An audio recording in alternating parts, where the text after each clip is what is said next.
Hi guys, my name is Jillian. I am 29 years old. I live in Southern California.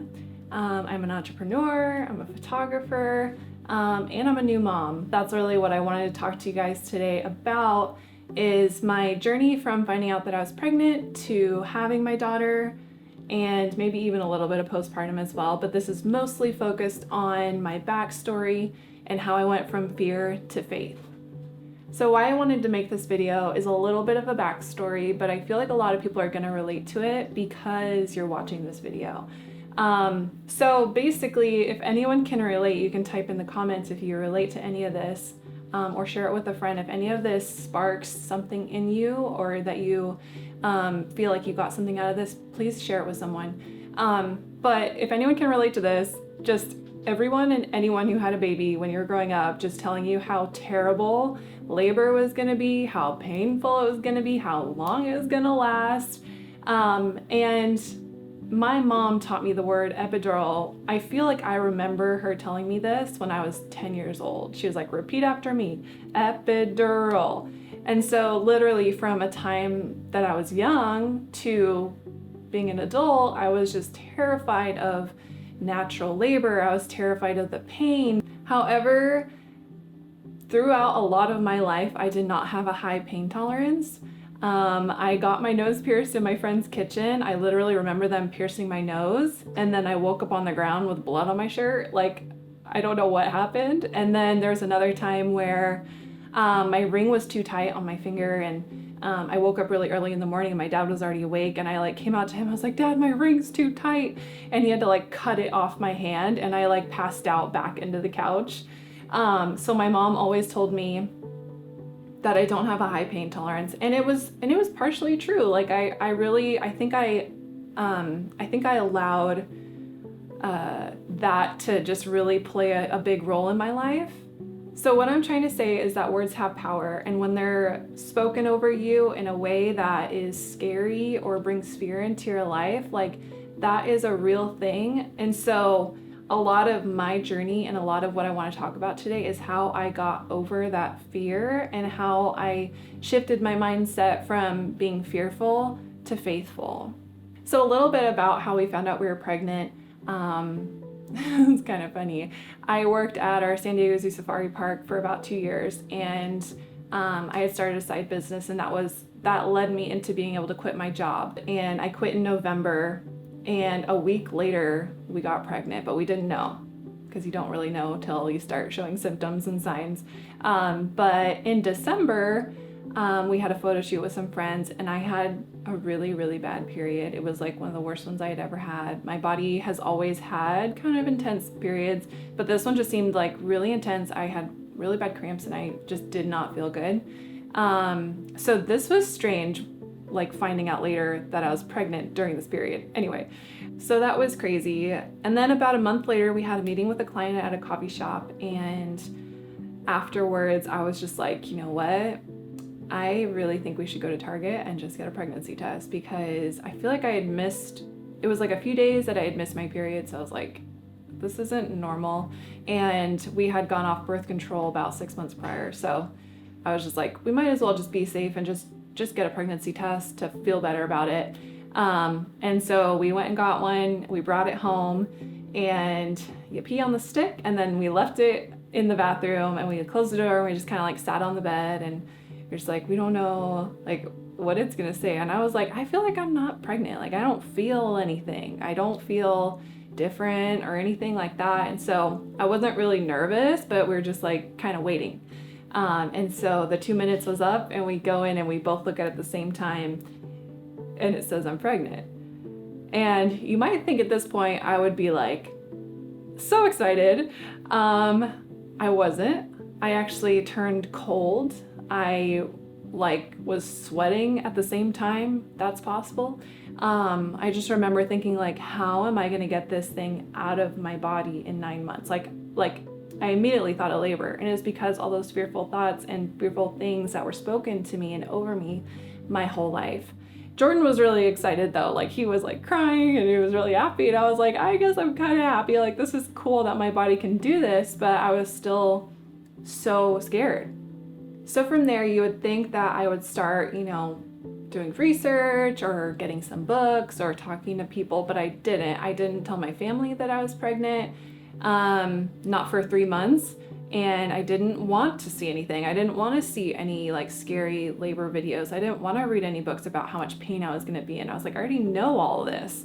And I remember, if anyone relates to this too, like going into sex ed and seeing the videos from like the 80s of women giving labor in like weird hospital rooms and like just right out the chute. And it's just like traumatizing. It's like, that's what labor is like. Like, I don't want it.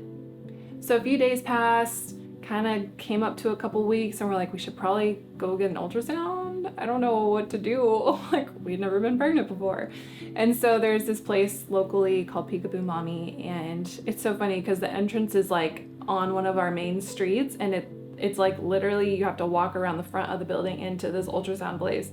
So I feel like the first time we went, it was closed, and we're like, okay. So we had to go back. It was so nerve-wracking. So we went in, we scheduled an appointment, we went in, and she, sat me in the chair and lifted my shirt and like put the gel on and started, doing the ultrasound.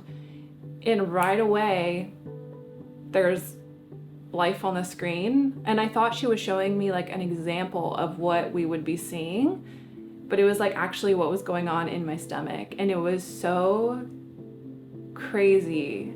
I feel like a lot of just this whole journey and whole process, it's crazy to think that like I couldn't feel anything, but the little baby was just like bouncing around like a little jumping bean inside of me, and I couldn't feel it. And like, yet she was being formed without me even trying or having knowledge of her for a little while.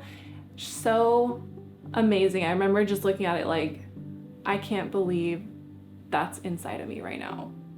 So I just kind of acted like I wasn't pregnant. I knew the first few months can be, unpredictable. So I was just like, I'm just gonna allow myself this time to like get used to the fact that I'm pregnant. I didn't tell anyone.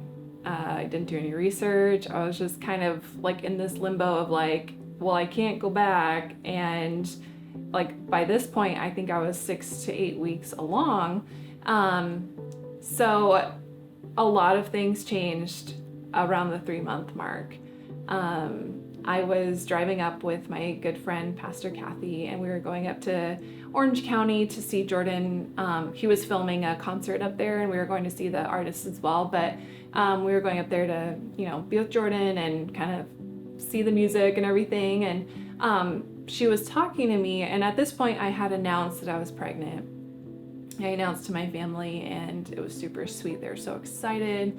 We had announced it on our social medias. Everyone was so excited, like about time. And so she was talking to me, and she's like, Jillian, and she, like, if you've ever talked to Pastor Kathy, anyone who knows me and watching, but she just has this way of talking to you and like really wanting to know like whatever she's asking, and like she's very direct with how she's asking. So she was like, Jillian, how are you doing? How are you feeling being pregnant? How do you feel about labor? I'm really interested. And I was like, I'm honestly really scared. I haven't done any research and I don't want to. And I'm just kind of like waiting to see what happens. And she looked at me and she was like, Jillian, if you don't do research and know what you're getting yourself into, you're gonna have a terrible labor. You're gonna be in pain and you're not gonna like it. And that literally hit me like a ton of bricks.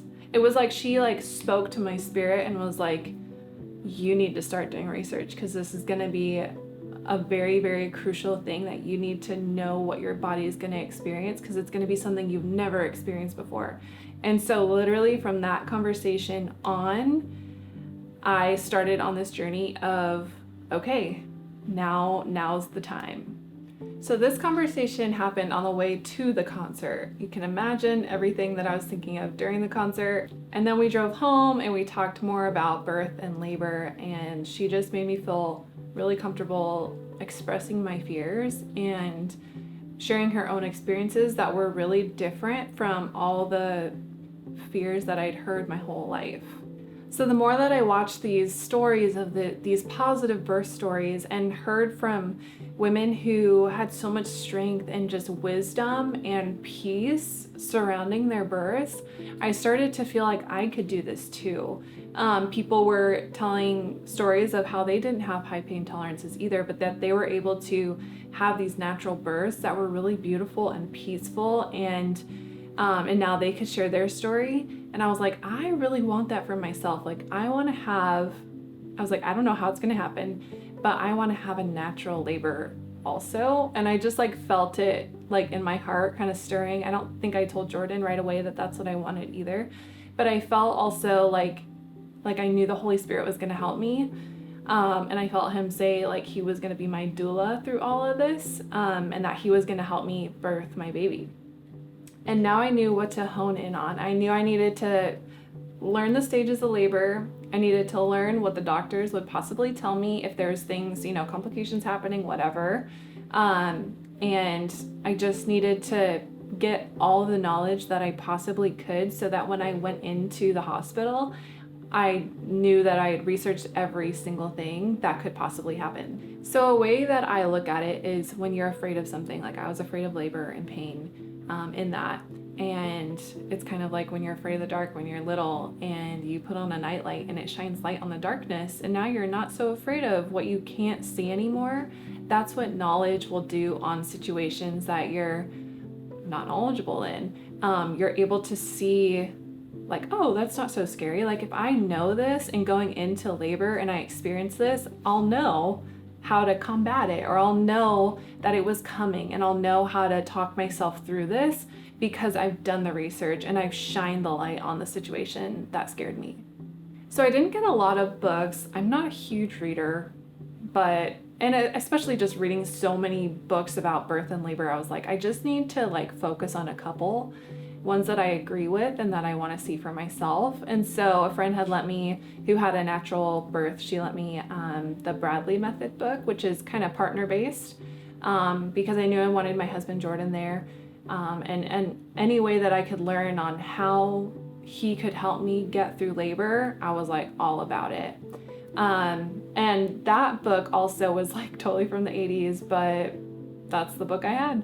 And I didn't have to buy it, which is pretty cool too. But that book talked about the stages of labor, and it's true what they say, what you learn and then when you're in labor is kind of different, but at least you're learning like, okay, so this is a good position for the first stage of labor. This is a good position for the second stage of labor. This is a good way to breathe for this stage of labor, whatever it is. Just keep adding the knowledge where you can. So I was still watching YouTube videos on birth stories. Like I could watch 3 in a row and just feel like so excited. Like I started to get excited about the process that it was gonna be. So while I was watching the YouTube videos, I started noticing new videos pop up. Just because you're looking at positive videos, I started seeing supernatural positive birth story, and I was like, give me that.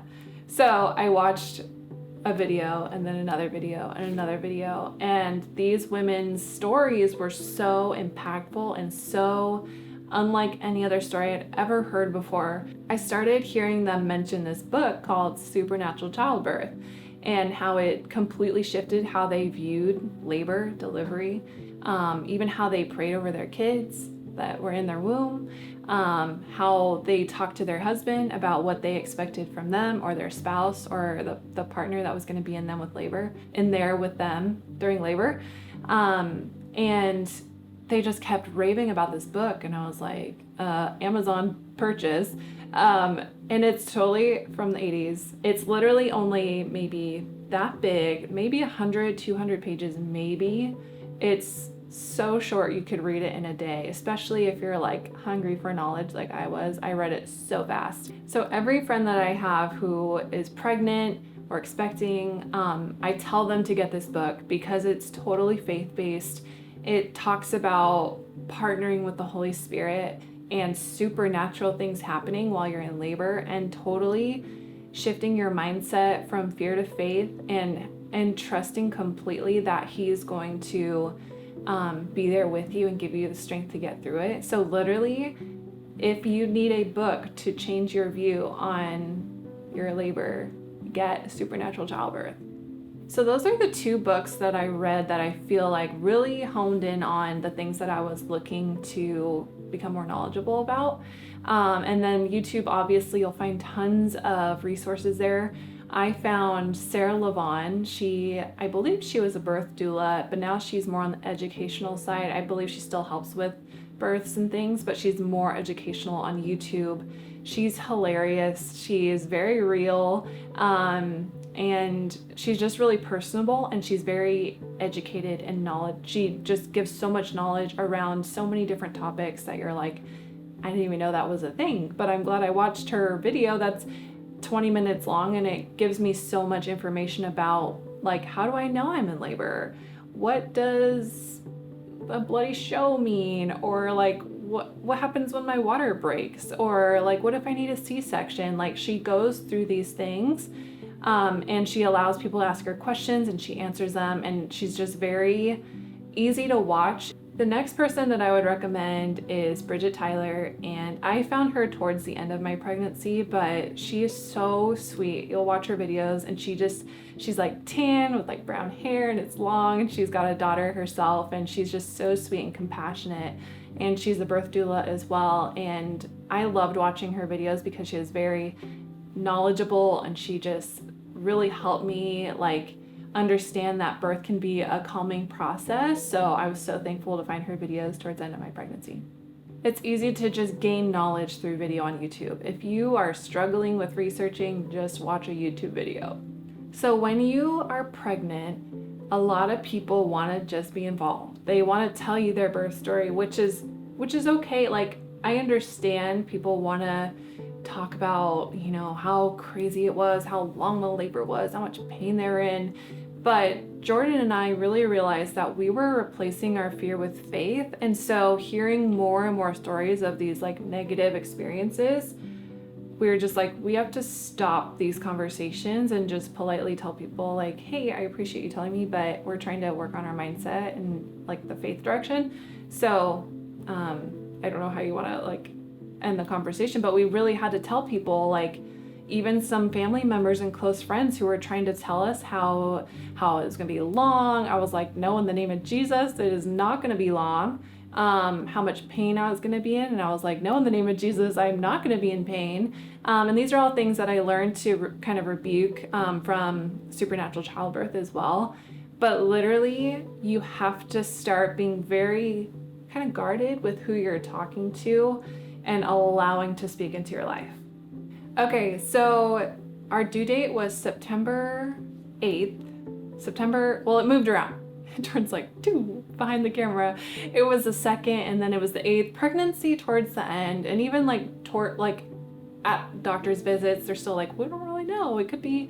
So when they say a date, it's just like, okay, it's roughly around this time. So we knew it was early September.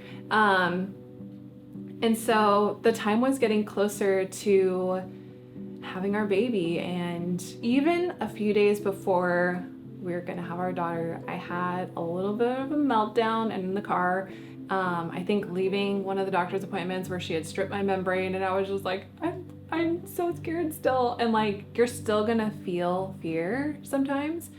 It's just how you're gonna deal with it. Are you gonna replace it with faith and know that you've done your research and you know that God's with you and He's not gonna leave you?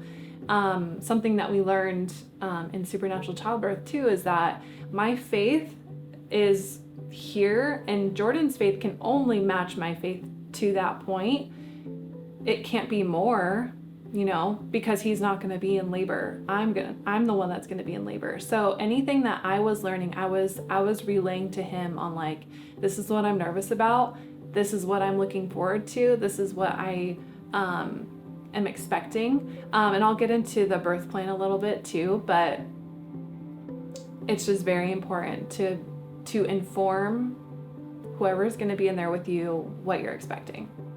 So a little bit of backstory about our other birth doula, which was Pastor Kathy, the woman who spoke into me and totally changed everything for me. We went to her house to talk about our birth plan, and because she had helped with about 25 births at that time, And I was like, I know I want her there with me because Jordan may not know what to do a lot of the time because he's never been to a labor, birth, or whatever. So we went to her house and we talked to her for about an hour, and she's like, just tell me what you want. Like, you're literally my number one priority. When we're in there in the hospital room, you are all I care about. So you need to tell me every single thing that you're expecting me to do. And I was like, okay, this is what I want you to do. So we talked for about an hour, and then as we were leaving, we were like saying goodbye, and at this point we had not told anybody our daughter's name. No one. We had only said it to each other. I had it like in a note in my phone, like not even my family, not my parents, nobody. And she's like, you know what? I just keep praying for Arabella.